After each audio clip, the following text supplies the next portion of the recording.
இன்றே டவுன்லோட் செய்து உங்கள் ஃபேவரட் ஷோக்களை என்ஜாய் பண்ணுங்க. ஏண்டா என்ன நீ கோமாளின்னு நினைச்சிட்டல்ல? ஐயோ அப்படிலாம் இல்ல பேசாத. நான் தாலி கட்டின பொண்ணு இந்த வீட்டுல தான் இருக்கான்னு தெரிஞ்ச உடனே நீ என்ன பண்ணிருக்கணும்? சொல்லு, என்ன பண்ணிருக்கணும்? இந்த வீட்டுல மத்தவங்க கிட்ட சொல்லிருக்க வேண்டாம், ஆனா என்கிட்ட சொல்லிருக்கணுமா இல்லையா? டேய், நான் உன் ஃப்ரெண்டு தானடா. நான் உன்கிட்ட ஏதாவது மறைச்சிருக்கேனா? ஆனா நீ என்கிட்ட இருந்து இதை மறைச்சிட்டல. இல்ல, இப்ப கூட என்கிட்ட நீ உண்மையை சொல்லவே இல்லையே.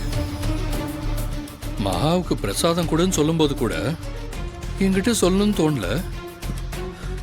அப்ப நான் கண்டுபிடிக்கலன்னா இந்த நிமிஷம் வரைக்கும் நீ என்னை ஏமாத்திட்டே தான் இருந்திருப்ப. நிஜமாவே நான் உனக்கு கோமாளி மாதிரி ஆயிட்டேன்ல. இன்னியோட உனக்கு எனக்கும் நடுவுல எந்த ஃப்ரெண்ட்ஷிப்பும் இல்ல. திரு அப்படி இல்ல திரு. ஏய், ஏய்.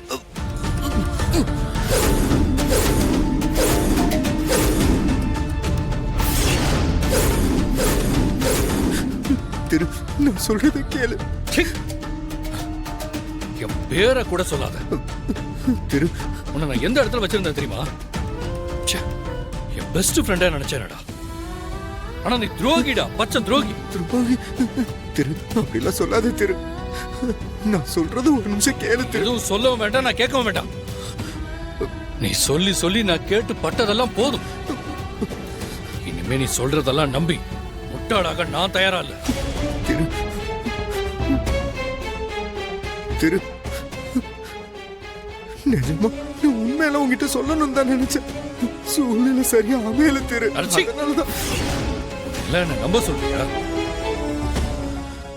உன் மேல நான் வச்சிருந்த நம்பிக்கையெல்லாம் போச்சுடா. இந்த இடத்துல நீ இல்லாம வேற ஒருத்தன் இருந்திருந்தானா இங்க நடக்கிறதே வேற இருந்திருக்கும்.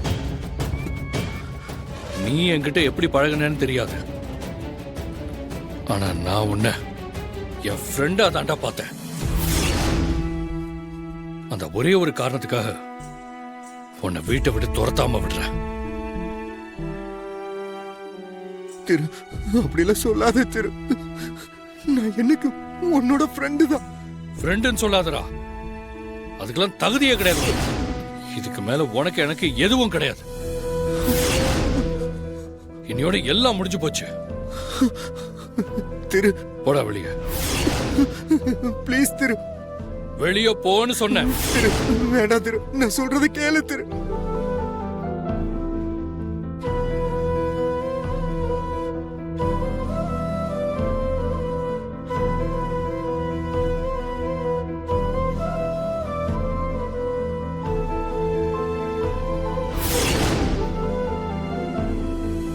உனக்கு அவ்வளவுதான் மரியாதை.